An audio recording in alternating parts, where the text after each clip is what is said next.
La vie, c'est de tenter seul convenu à ma santé, toujours mauvaise. J'étais forcée d'aller quelquefois le soir achever. L'empereur et tous les dimanches au dîner des familles qui donnaient. Je n'étais pas moins fatiguée de mes fréquents voyages à la maison et de cette foule d'indifférents qui s'y rencontraient un peu, laquelle je n'avais plus la force de faire aucun frais. Aussi, tout mon plaisir était de rester chez moi. J'ai visité les cercles, les concerts, les spectacles et je vais former une société dont on parle bientôt toutes les personnes en étant distinguées par leur grâce et leur esprit de leur bonne réputation. J'avais fait une liste forte limitée qui m'attira quelques ennuis. Tout ce qui était reçu à la queue avait la prétention d'être porté et cela me était difficile. À moins qui ne voulait qu'il repos et doux conversation. La médecin personne n'était admis chez moi. J'ai dîné avec elle. J'ai dîné seule ou quelquefois avec elle. Et le soir, entouré de mes enfants, j'ai reçu à 8 heures les personnes inscrites sur ma liste. On faisait de la musique.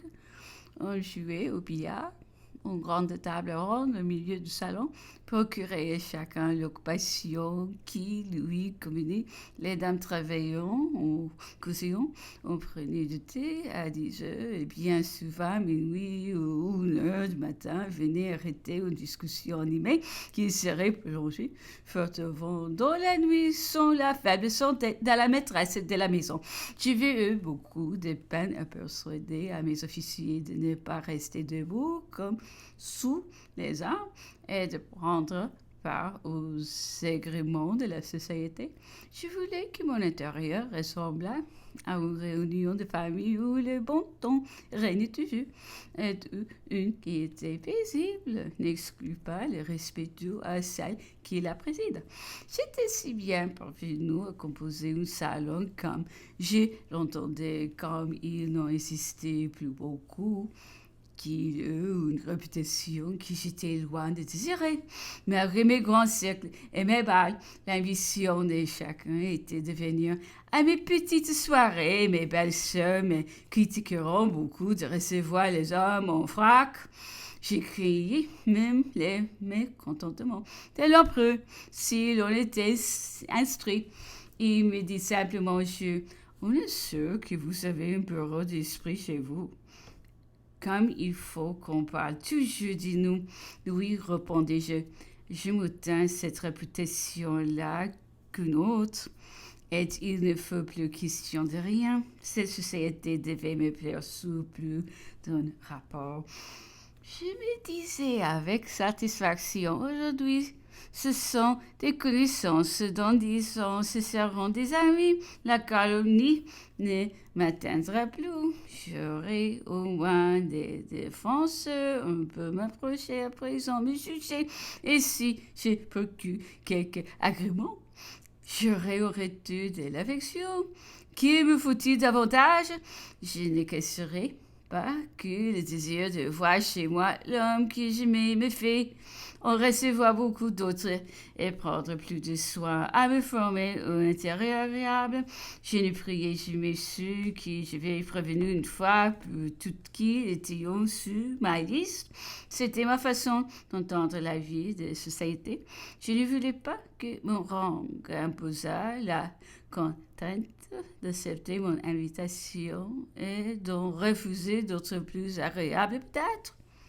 Cette grande liberté faisait mettre plus de prix à être admis chez moi, et si j'étais absente dessus, j'étais assurée de voir ceux qui ne m'avaient pas trouvé accueilli le lendemain avec plus d'empressement encore. M. de Flahaut n'était pas un des moins assidus. Dès qu'il entrait, j'aurais eu la conversation la plus facile. que je devenais embarrassée. Je n'avais plus d'esprit quand il était là. Je ne trouvais plus un mot. Il fallait, je sentais bien lui adresser la parole comme aux autres, mais c'était sans les regarder et d'une voix qui n'était plus naturelle. Si parlait, je n'avais pas l'air de l'entendre et cependant rien de ce qu'il disait n'était perdu pour moi. Souvent, il se plaignait de n'être pas traité aussi bien que les autres. Où serait Louis de ses voix le plaisir qui me causait ce reproche? Car j'étais satisfaite de voir peu Louis cacher la vivacité de mes sentiments. Monsieur de Flau m'écrivait souvent en lui répondant. Je n'écrivais plus de lui exprimer toute ma tendresse. Et loin de lui, il me semblait que je l'aimais 1000 fois davantage. Je sais, mais livré au moins, je n'avais plus à combattre et je m'en serais voulu de ne pas lui montrer à quel point il m'était cher. Mais quand je le revoyais, c'était tout différent. Je devais être inexplicable pour lui. Moi seule pouvais me rendre compte de toutes mes impressions. C'est surtout lorsque la guerre l'entraînait au milieu des périls que je ne vivais plus. Je ne savais que m'entretenir de lui avec des allemands coupés, unis. Comment revenait-il? C'était qui trouble et embarras, et le mot ne se faisait sentir que par le mal même que j'avais à le renfermer. J'ignore si je vais pour lui l'air d'indifférence. Les personnes qui m'enterreront n'ont pas dû s'y tromper, trop intéressées à lire dans le cœur de celle dont elles dépendaient. On peut ne pas découvrir ce qui lui était si difficile de cacher. L'amitié d'Adèle était quelque chose d'admirable. S'y appuyait près de la cheminée. Monsieur de Flau était parvenu à rester seul auprès de moi. Si notre conversation durait trop longtemps, elle s'approchait et me rappelait que d'autres personnes étaient là qui se formalisaient de ne pas avoir au mot de moi. En dessous, aussitôt lui faisait deviner la malignité des autres et sa tendresse vieille sans cesse peut me préserver aussi une parole aussi elle était compris mon cœur se montrait toujours aussi reconnaissant que d'aussi les inspirations du sien. Oserais-je avouer une de mes défauts les plus cruels de tous? J'étais jalouse de cette jalousie concentrée qui accrit le tourment de l'âme parce que ne laisse pas échapper le plus léger reproche et qui nous conçut autant plus qu'elle s'était.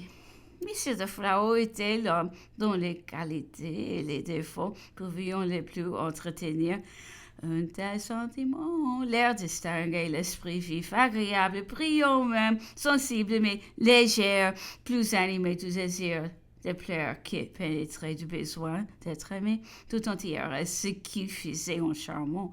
Celle dont il fixait l'attention et troublait souvent celle qui semblait oublier. Si son empressement était extrême pour me voir, il mettait le même feu pour tous les plaisirs qui l'ont éloigné. Et s'il n'en est pas une qui ne me sacrifiait, il n'en est pas une non plus qui ne rechercha. Je les pressais de s'y livrer, honteuse du mouvement caché qui me portait à le retenir, heureuse s'il me désobéit, tremblant de le trouver docile et finissant toujours pas me répéter que si c'était ainsi qu'on aimait, comment appeler ce que je ressentais, malgré le désir que j'avais constamment de le revoir, je ne lui dis pas une seule fois. Vous ferais-je demain? J'attendais toujours que ce désir vint de lui. Je savais jouir que de cette équipe m'était offert de plein gré.